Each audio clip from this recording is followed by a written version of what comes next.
Well, good evening once again. Day 1397 of the Trump administration. 65 days to go until Inauguration Day, and one more number. It's been 9 days since the 2020 presidential election was called for President-elect Joe Biden. Tonight, with coronavirus infections and hospitalizations each setting new records in this country, the New York Times is out with a stunning report concerning the lame duck administration. It says Donald Trump last week was asking about attacking Iran to stop its nuclear program after an international inspection showed an increase in that country's nuclear stockpile. This was happening, you may recall, right when so many were expressing alarm and wondering why Trump was replacing the top civilian leadership at the Pentagon. The Times reports it this way, quote, Trump asked senior advisors in an Oval Office meeting on Thursday whether he had options to take action against Iran's main nuclear site in the coming weeks.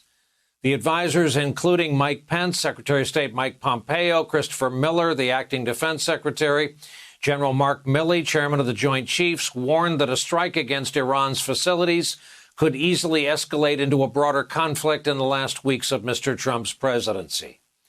There was also more reporting today that Trump wants to order a reduction in the number of our troops in Afghanistan from about 4,500 down to 2,500. We're now into week 2 of Trump's effort to stall the Biden transition. Again today, Trump falsely declared victory. What he barely mentioned today is the coronavirus now spreading uncontrolled through our country. Trump appears to have abandoned all public efforts to manage the pandemic. He certainly has made no reference to the death toll. Today, the president-elect was asked about the Trump administration's decision to stall a seamless transition. What do you see as the biggest threat to your transition right now, given President Trump's unprecedented attempt to obstruct and delay a smooth transfer of power?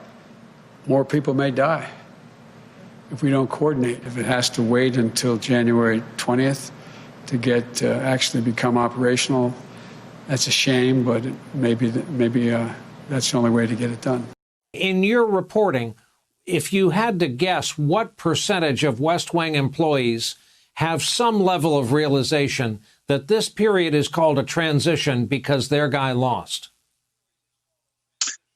A lot, Brian. 75%, 80%. I mean, many of the people working for this president have some understanding of reality, have some assessment of the numbers that we've all been looking at for the last 2 weeks. And the statement you just read from Robert O'Brien in normal times would be a totally anodyne statement of fact.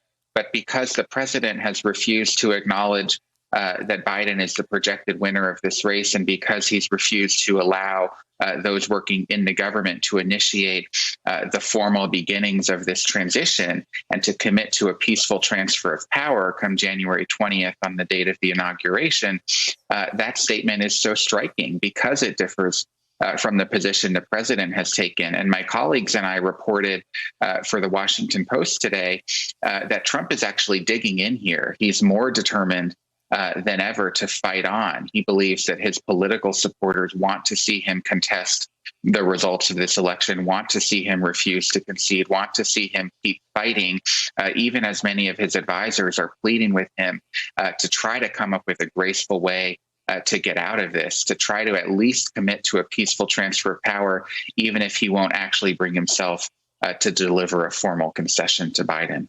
Hey there, I'm Chris Hayes from MSNBC. Thanks for watching MSNBC on YouTube. If you want to keep up to date with the videos we're putting out, you can click subscribe just below me or click over on this list to see lots of other great videos.